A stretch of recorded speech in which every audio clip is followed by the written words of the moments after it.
Hello दोस्तों। दोस्तों, इस वीडियो में हम सोशियोलॉजी के एक बहुत ही इम्पोर्टेंट टॉपिक के बारे में जानेंगे और वो है सोशल स्ट्रैटिफिकेशन। इससे पहले कि हम टॉपिक में डीप डाउन जाके इसको स्टडी करें, मैं आपको एक एग्जांपल देता हूँ कि लेट्स सपोज एक मज़दूर का बच्चा है, ठीक है। अब उसके पास कोई पढ़ने के रिसोर्सेज नहीं है, तो ज़्यादा चांसेस यही हैं कि वो बड़ा हो गए वो भी मज़दूरी करेगा और गरीब ही रहेगा। अच्छा, इसके ऑपोजिट अगर हम देखें तो एक हाई क्लास बिजनेस फैमिली का एक बच्चा है, ठीक है। तो वो क्या होगा, उसकी अच्छी स्कूलिंग भी होगी, ठीक है, एलीट स्कूल में पढ़ेगा, वो बाहर जाकर किसी यूनिवर्सिटी से डिग्री करेगा और आकर अपने वालदेन का बिजनेस संभालेगा। एक और बच्चा है, लेट्स सपोज, जिसके माँ बाप डॉक्टर हैं, वो भी पढ़ता है, वो भी अच्छे किसी प्राइवेट स्कूल में जाता है, पढ़ता है और वो भी डॉक्टर ही बनता है, ठीक है, बड़ा हो गया और अच्छी कमाई करता है। सो आपने देखा कि तीन तरह के लोग हैं, ठीक है। एक मजदूर हो गया, एक बिजनेसमैन हो गया और एक डॉक्टर हो गया।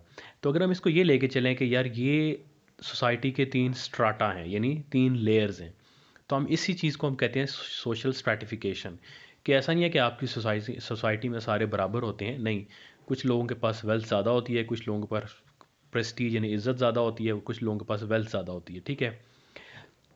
तो डिफरेंट क्राइटेरिया हो सकते हैं, ठीक है, जिसकी बेसिस पे कोई सोसाइटी डिवाइड करती है अपने लोगों को।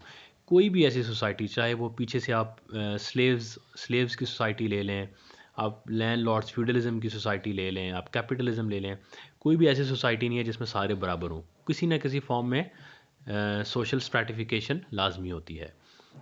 आगे चलते हैं जी, देखते हैं what is social stratification. For tens of thousands of years humans lived in small hunting and gathering societies.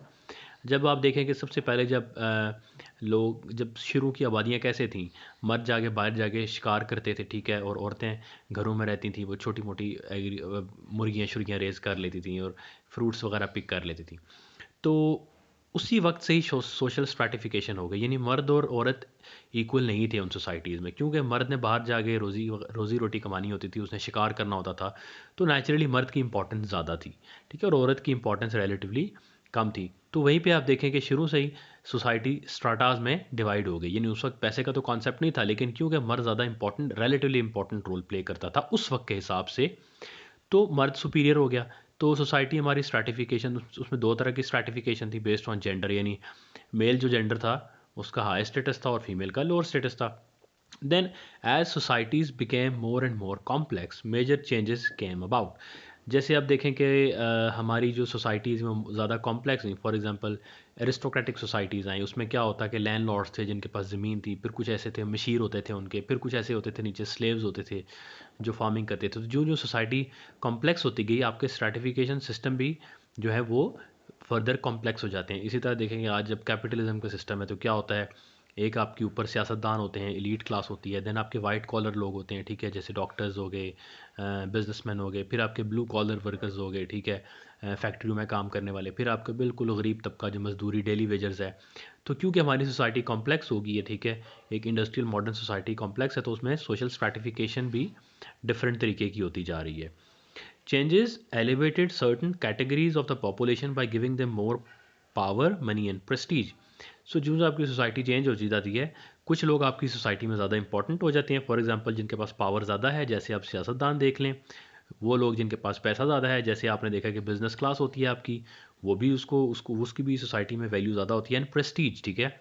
जैसे आपके कुछ ऐसे फील्ड्स होते हैं, जैसे डॉक्टर्स हो गए, टीचर्स हो गए। अब टीचर्स को ये डिपेंड करता है, किसी माशरे में टीचर्स को ज़्यादा इज्जत होती है, किसी माशरे में टीचर्स की कम इज्जत होती है, लेकिन स्ट्रैटिफिकेशन लाजमी होती है किसी ना किसी बेसिस पे, ठीक है। अच्छा, आगे चलें, सोशल स्ट्रैटिफिकेशन, हम इसकी एक डेफिनेशन देख लें।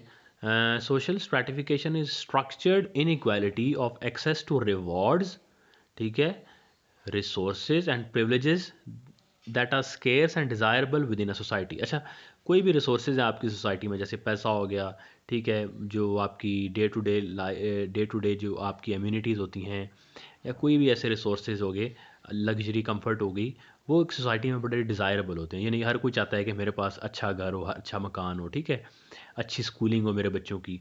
और लेकिन ये रिसोर्सेज स्केर्स होते हैं, हर मुल्क के पास स्केर्स रिसोर्सेज होते हैं। ऐसा नहीं है कि हर एक का बच्चा जाके अच्छे स्कूल में पढ़ेगा, अच्छे स्कूल में हर एक का बच्चा जाके पढ़ेगा। तो जो छोटे मोटे स्कूल हैं वो बंद हो जाएंगे, ठीक है, जिसको हम एक सोशियोलॉजी में एक थेरी है, फंक्शनल थेरी की, यार हर एक का अपना अपना काम होता है, लेकिन ऑफ कोर्स हर कोई बेटर की तलाश में होता है, everybody is searching for the better. तो अब क्या होगा कि ऐसे में एक्सेस टू दोज रिसोर्सेज जो होता है वो इनइक्वल होता है। जो लोग ऑलरेडी अच्छी पोजीशंस पे होते हैं, क्या होता है कि उनके पास खुद तो access to resources and rewards होता ही है एंड प्रिविलेजेस होता ही है, उनके आगे नस्लों को भी होता है, लेकिन स्ट्रक्चर्ड इनइक्वालिटी होती है। ऐसा नहीं है कि कुछ सोसाइटी में फ्लॉ है, क्योंकि फ्लॉ होता तो ये चीज़ किसी सोसाइटी में ना होती, किसी में होती। ये हर सोसाइटी में है सोशल स्ट्रैटिफिकेशन। आप जब सोशल स्ट्रैटिफिकेशन का वर्ड आता है ना, तो इसको बुरा ना समझे कि यार ये this is something negative, no, it's just an objective and neutral term, ठीक है। सोशल स्ट्रैटिफिकेशन हर सोसाइटी में होता है, कुछ लोग उस स्ट्रैटिफिकेशन में ऊपर ऊपर के लेवल पे होते हैं, कुछ नीचे के लेवल पे होते हैं, बट अगर इतना ही बुरा होता तो ये कभी होता ही नहीं, किसी अच्छी सोसाइटी में होता ही ना। देन सेकंड बुलेट देखें तो क्या है, inequality of an entire category of people who have different access to social rewards as a result of their status in a social hierarchy. Social hierarchy होती है, जैसे मजदूर सबसे नीचे हो गया, उससे ऊपर वाइट ब्लू कॉलर वर्कर्स हो गए, उससे ऊपर वाइट कॉलर हो गए, उससे ऊपर बिजनेसमैन हो गए, उससे ऊपर पॉलिटिशियंस हो गए। तो अब स्ट्रैटिफिकेशन की बेस पे नेचुरल आगे रिजल्ट ये निकलता है कि कुछ हायर क्लासेस होती हैं और कुछ लोअर क्लासेस होती हैं, कुछ के पास रिसोर्सेज ज़्यादा होते हैं, कुछ के पास कम होते हैं, कुछ के पास पावर ज़्यादा होती है और कुछ के पास कम होते हैं। तो याद रखें, सोशल स्ट्रैटिफिकेशन जो होती है इट्स अ स्ट्रक्चर्ड इनइक्वालिटी। ऐसा नहीं है कि रैंडम नहीं होती ये, आपकी सोसाइटी में कुछ लोग ऊपर होते हैं, कुछ नीचे होते हैं। अच्छा, इसके कुछ कैरेक्टरिस्टिक्स हैं सोशल स्ट्रैटिफिकेशन के, जो हम पढ़ेंगे तो आपको ये कॉन्सेप्ट ज़्यादा क्लियर हो जाएगा। पहला है कि जी, social stratification is a trait of society, not simply a reflection of individual differences.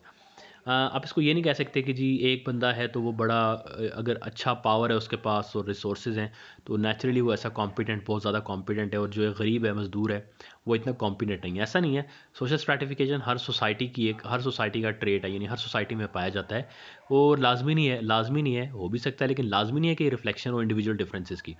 For example, children born into wealthy families are more likely than children born in poverty to experience good health, achieve academically, succeed in life's work and live a long life. For example, जो आपके privilege ख़ानदानों में बच्चे पैदा होते हैं उनकी सेहत भी अच्छी होती है, क्योंकि उनके पास हॉस्पिटल्स की एक्सेस होती है, उनकी डाइट अच्छी होती है, एकेडमिकली वो अच्छा परफॉर्म करते हैं क्योंकि वो अच्छे इदारों में पढ़ते हैं, बाहर की यूनिवर्सिटीज़ में पढ़ते हैं, और वो ज़्यादा लाइफ में सक्सीड भी करते हैं क्योंकि उनकी अपब्रिंगिंग ऐसी होती है। सो जो वेल्दी फैमिलीज़ हैं वो नेचुरली उनके बच्चे भी आगे अच्छे इक्विप्ड होते हैं, वेल इक्विप्ड होते हैं दुनिया की मुश्किलात से मुकाबला करने के लिए। सो हम एक एग्ज़ाम्पल ले लें कि यार जैसे टाइटैनिक था, जब वो डूबा तो जो अपर क्लास थी वो शिप्स में बैठ के चली गई, लेकिन जो लोअर क्लास थी, ठीक है, वो बेचारे सारे डूब गए। अब ऐसा नहीं है कि वो जो लोअर क्लास थी, जो बेचारे गरीब लोग थे, वो सारे जिनके कहते हैं कि अमीर जो लोग थे वो बहुत कॉम्पिटेंट थे और जो गरीब थे वो इतना नहीं थे, नहीं, वो क्योंकि एक स्ट्रैटिफिकेशन बनी हुई थी, अमीर वर्सेस गरीब। तो अमीर लोग एस्केप हो गए, तो वंस अगेन अमीर अपनी हमारत का हर जगह फ़ायदा उठाएगा, और गरीब को उसकी गुर्बत का हर जगह नुकसान ही होगा, ठीक है। आगे चलते हैं जी। Social stratification persist over generations. In all societies parents pass their social position on to their children. जैसा कि हमने बात की कि अमीर का बेटा अच्छी ज़िंदगी गुजारेगा, गरीब का बेटा बीमार भी होगा, उसको बीमारियां भी ज़्यादा होंगी, ठीक है, उसके लिए आगे अच्छी ज़िंदगी भी नहीं होगी। इसी तरह अगर एक डॉक्टर है वो अच्छी ज़िंदगी गुजारता है, उसका बेटा भी डॉक्टर बनेगा। एक सियासतदान है, तो डेवलपिंग कंट्रीज़ में ऐसा होता है कि उनके बेटे भी सियासतदान होते हैं, उनके पास पावर होती है, प्रेस्टीज होती है। तो ये परसिस्ट ओवर जनरेशन्स। ऐसा नहीं है कि जी एक बंदा मज़दूर था तो उसका बेटा जाके आगे जी एक बिलियनर बन जाएगा।